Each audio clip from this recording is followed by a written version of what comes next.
Hello everyone, मैं हूं कृति कामली। कैसे हो आप सब? आई होप आप सब ठीक होंगे। Welcome to the Dream Stitching. आज की इस वीडियो में हम 4 टक्स ब्लाउज की ड्राफ्टिंग किस तरीके से करनी है वो हम सीखने वाले हैं। ये जो मेजरमेंट रहेगा वो हमारे स्टूडेंट का मेजरमेंट है। ये हमारी 40 साइज का मेजरमेंट रहेगा। अगर आप सबको किसी को रहेगा कि आप मेरे साइज की सिर्फ ड्राफ्टिंग सिखा दो, क्योंकि हमने स्टिचिंग तो बहुत बार किया है ना, तो स्टिचिंग में तो कोई साइज के हिसाब से चेंज करना नहीं रहता है, सिर्फ ड्राफ्टिंग इम्पोर्टेंट है ना। तो आप मुझे अपना मेजरमेंट दे सकते हो, तो मैं आपके मेजरमेंट पे आप भी वीडियो अपलोड कर सकती हूँ, तो आपको इजी भी रहेगा। तो आज की वीडियो में हम 40 साइज की 4 टक्स ब्लाउज, वो भी 4 टक्स विथ बेल्ट ब्लाउज की ड्राफ्टिंग किस तरीके से करनी रहती है वो सीखने वाले हैं। तो प्लीज आप वीडियो को एंड तक देखना, स्किप बिल्कुल भी मत करना, ताकि आपको अच्छे से एक एक पॉइंट ध्यान रह सके। ओके, उसमें आपको साइज के हिसाब से कितना शोल्डर लेना रहेगा, साइज के हिसाब से आपको कितना डाउन जाना रहेगा, चेस्ट लाइन आपको कैसे लेनी रहेगी, टक्स कितने इंच का लगाना रहेगा, वो सब कुछ मैं आपको यहाँ पे एक्सप्लेन करने वाली हूँ। तो चलो हम आज की क्लास को स्टार्ट करते हैं। तो आज हम कौन सी ब्लाउज सीखने वाले हैं? 4 टक्स विथ बेल्ट, वो भी हम थोड़ी हैवी साइज में सीखने वाले हैं। तो उसका मैं आपको मेजरमेंट पहले तो बता देती हूँ। ये इसी मेजरमेंट से हम आज ब्लाउज बनाने वाले हैं। फ्रंट का नेक डिप हम 6 इंच रखेंगे, रेडी शोल्डर हम 3 इंच रखेंगे। ये आपको अच्छे से दिख रहा है। मेजरमेंट आपने देख लिया। अभी यहाँ पे मैंने सब कुछ लिख दिया है। 4 टक्स विथ बेल्ट और बैक पार्ट की हम ड्राफ्टिंग आज सीखने वाले हैं। तो सबसे पहले हमने यहाँ से स्ट्रेट लाइन ड्रॉ कर दिया। अभी फुल शोल्डर आपका कितना है? तो यहाँ पे हमारा फुल शोल्डर 14 इंच का है, उसका हमें डिवाइड 2 करना है। तो फुल शोल्डर हमारा 14 इंच का है ना, उसका डिवाइड 2 करेंगे तो कितना आएगा? तो 7 इंच आएगा। तो यहाँ से हम 7 इंच पे एक मार्क कर देंगे। ये हमने 7 इंच पे मार्क कर दिया। अब यहाँ से हमें 2.5 इंच पे मार्क करते हैं ना, वो तो हमारा फिक्स मेजरमेंट रहता है ना, तो सेम यहाँ पे हम 2.5 इंच पे एक मार्क कर देंगे। अब यहाँ से हमें 1 इंच डाउन जाना सभी साइज के लिए फिक्स है। उससे पहले हम लंबाई की मार्किंग कर लेते, लेंथ की मार्किंग। तो हमारी ब्लाउज की लेंथ कितनी है आपको वो देखना है। यहाँ पे हम बैक साइड का पार्ट बना रहे हैं तो कोई बात नहीं, आपको ब्लाउज की लंबाई का ही मेजरमेंट लेना है। तो हमारी ब्लाउज की लंबाई है 16 इंच की, उसमें हम 1 इंच प्लस करेंगे तो 17 इंच आएगा। तो 17 इंच पे हम एक मार्क कर देंगे। यहाँ से ये दोनों पॉइंट्स को ध्यान में रखते हुए आपको यहाँ से एक स्ट्रेट लाइन बना देनी है। ये मैंने स्ट्रेट लाइन बना दी।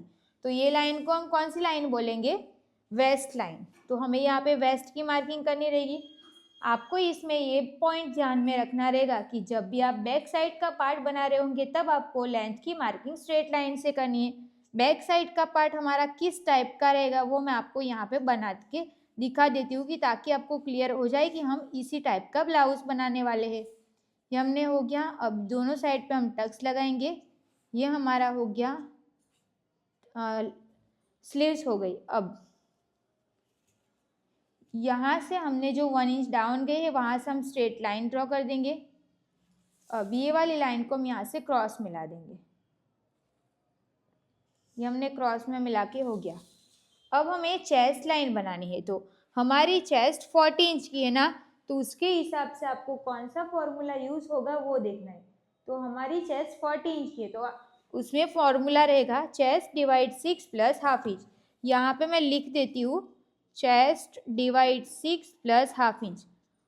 ये फॉर्मूला कौन सी चेस्ट साइज में आपको डालना है? तो जब आपकी चेस्ट 36 से लेके 40.75 इंच की रहेगी तब ये फॉर्मूला डालना है। तो चेस्ट हमारी 40 की है, उसमें हमें डिवाइड 6 करना है प्लस हमें हाफ इंच करना है। तो आंसर कितना आएगा? 7.1 इंच। तो उसकी मार्किंग हम कहाँ से करेंगे? तो जो भी हम 1 इंच डाउन गए हैं ना, वहाँ से आपको 7.1 इंच पे एक मार्क कर देना है।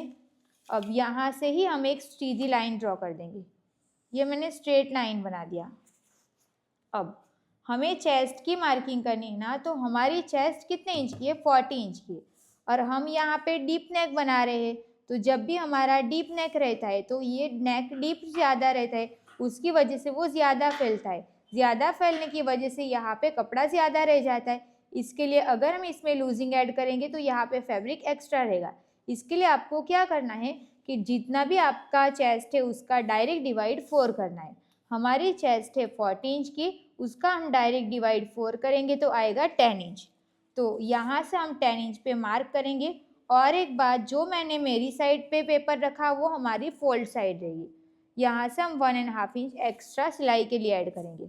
अब यहाँ पे हमें वेस्ट में टक्स लगाना है ना, तो टक्स हम कितने इंच का लगाते हैं? 1 इंच का। हमारी वेस्ट कितने इंच की है? 35 की वेस्ट है, उसका हम पहले डिवाइड 4 करेंगे तो आएगा 8.75 इंच। उसमें हम +1 करेंगे, क्यों? टक्स के लिए, तो 9.75 इंच आया। तो यहाँ पे हम 9.75 इंच पे एक मार्क करेंगे और सिलाई के लिए 1.5 इंच ऐड करेंगे। ये हमने मार्क करके हो गया। दोनों पॉइंट्स को ध्यान में रखते हुए हम यहाँ से एक स्ट्रेट लाइन बना देंगे और ये वाली लाइन को भी हम यहाँ से स्ट्रेट लाइन बना देंगे। स्ट्रेट लाइन बना के हो गया, तो नीचे का हमारा कंप्लीट। अब आर्म होल हमें कैसे बनाना है? तो आर्म होल बनाने के लिए हमें शोल्डर चार्ट यूज़ करना है। तो शोल्डर चार्ट हम किस तरीके से यूज़ कर सकते हैं? उसके लिए आपके पास रेडी शोल्डर का मेजरमेंट रहना ज़रूरी है। नेक का डीप आपको कितने इंच का चाहिए वो देखना है, और नेक का शेप कौन सा है वो देखना है। तो अभी रेडी शोल्डर हमारा कितने इंच का हमने रखा था? 3 इंच का, तो हम 3 इंच वाला बॉक्स देखेंगे। नेक का शेप हमारा राउंड है तो हम राउंड नेक देखेंगे। अब नेक डीप, तो नेक डीप हम कैसे निकाल सकते हैं? तो जब भी आप डीप नेक ब्लाउज बना रहे होंगे तब आपको नेक का डीप निकालना पड़ेगा। कैसे निकाल सकते हैं? तो बैक साइड का बेल्ट, मतलब ये बेल्ट आपको कितने इंच का चाहिए? तो हमें ये बेल्ट 2.5 इंच का चाहिए। तो आपकी बैक साइड की लेंथ कितनी है वो देखना है। तो हमारी बैक साइड की लेंथ है 13.75 इंच है, तो उसमें से हमें बेल्ट को माइनस कर देना है तो आएगा 11.25 इंच। तो 11.25 इंच हमारा डीप हो गया, तो वो हमारा कौन सी लाइन में आएगा? 11 इंच वाली लाइन में। 11 टू प्लस, तो आंसर कितना है? 1.5 इंच। उसकी मार्किंग हम कहाँ पे करेंगे? अगर आपको ये डिटेल में वीडियो चाहिए तो आपको इसी चैनल पे सब कुछ डिटेल में मिल जाएगा। तो आंसर हमारा कितना आएगा? 1.15 इंच आया था ना, तो यहाँ पे हम 1.15 इंच पे मार्क करेंगे और इसी पॉइंट को ध्यान में रखते हुए हम यहाँ से प्रॉपर स्ट्रेट लाइन ड्रॉ कर देंगे। ये मैंने स्ट्रेट लाइन ड्रॉ करके हो गया। अब हमें यहाँ से क्रॉस मार्क करना है, तो 40 इंच की साइज है, इसके लिए हमें यहाँ पे 1.25 इंच पे मार्क करना पड़ेगा।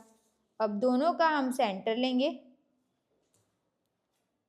सेंटर पे हमने एक मार्क कर दिया। अब फ्रेंच कर्व की हेल्प से हम यहाँ पे बैक साइड का आर्म होल ड्रॉ कर देंगे।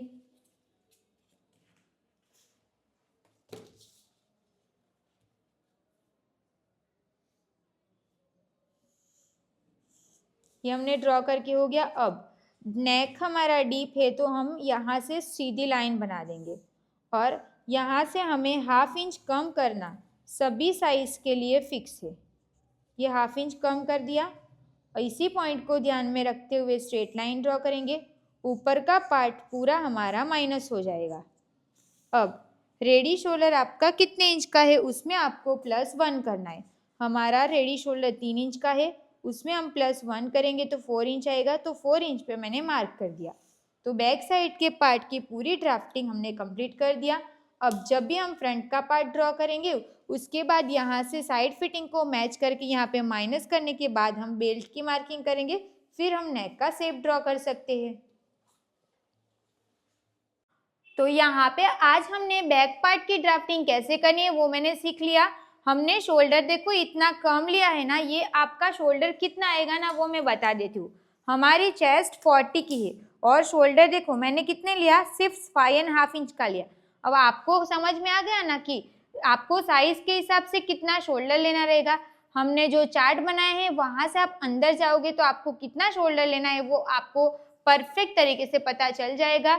इससे आपका शोल्डर नहीं गिरेगा। बट आपका शोल्डर कब नहीं गिरेगा? जब आपने फुल शोल्डर का मेजरमेंट सही से लिया रहेगा। अगर आपने फुल शोल्डर का मेजरमेंट यहाँ से लिया रहेगा तो आप इस तरीके से ब्लाउज बनाओगे तो भी आपका शोल्डर गिरेगा। आपको शोल्डर जहाँ से मैंने सिखाया है कि इस तरीके से ऐसे करके लेना है, उसी को ध्यान में रखते हुए आपको शोल्डर का मेजरमेंट लेना रहेगा। चेस्ट लाइन कैसे बनानी है तो वो आपके पास चार्ट है ही, उसी के हिसाब से कौन सी चेस्ट में कौन सी चेस्ट लाइन यूज होती है उसके हिसाब से आपको मार्क कर देना है। तो आज मैंने आपको बैक पार्ट सिखा दिया। कल की क्लास में हम फ्रंट पार्ट कैसे ड्रॉ करना है और कटिंग कैसे करनी है वो सीखेंगे। तो आज के लिए बस इतना ही रखते हैं। Thank you so much for watching this video अच्छी लगी हो तो प्लीज़ वीडियो को like, comment, share and channel को प्लीज़ सब्सक्राइब कर देना। मिलते हैं अब नेक्स्ट वीडियो में। Thank you so much.